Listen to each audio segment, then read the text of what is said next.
This is the Flintstone House. If you're ever driving down Berryessa Way in Hillsborough, California, you can't miss it. The house stands out among its neighbors, with its smooth purple and orange domes, not to mention the huge dinosaur sculptures in the yard. When William Nicholson designed the house in 1976, he didn't have the Flintstones in mind. That designation came later. When it first was nicknamed the Flintstone House, I was really taken aback because, this was my baby, this was my creation, and you had a pride of authorship come in there. Nicholson was actually inspired by the Blue Mosque in Istanbul, Turkey. He had visited the mosque, and the interior dome ceiling made him want to design a home from the inside out. So even though the house gets a lot of attention for its funky exterior, the inside is also a sight to behold. Colorful stained glass windows are built into the walls. Round, built-in shelves line the walls of the kitchen, along with fun details like these swirling designs in the ceiling. Inside the tallest orange dome is a sitting area called the conversation pit.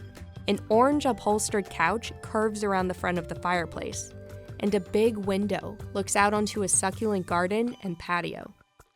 The house has 3 bedrooms and 2 baths.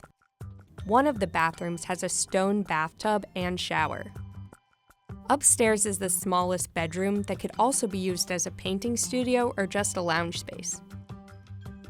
The house is filled with artwork and sculptures added by the owner, Florence Fang.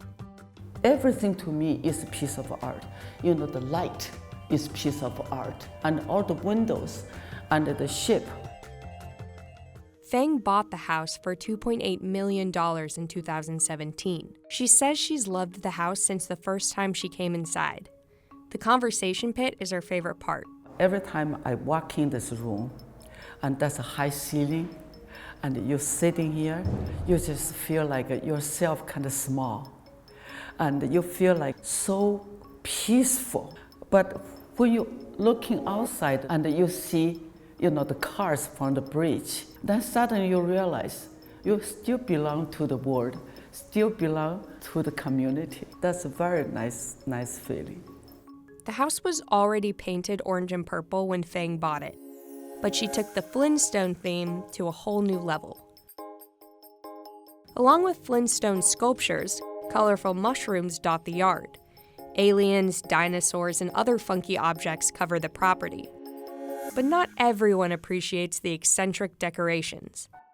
Town officials in Hillsborough filed a lawsuit against Fang, calling the house an eyesore that doesn't comply with the community's standards. But Fang is defending her vision. She says her house represents the idea of the American dream, with all different kinds of creatures living together in harmony. And Nicholson agrees. Why shouldn't a house be fun? Why shouldn't environments that we do be fun? Why shouldn't architecture that we do be fun? This is fantastic, and this is what Florence has caused happen.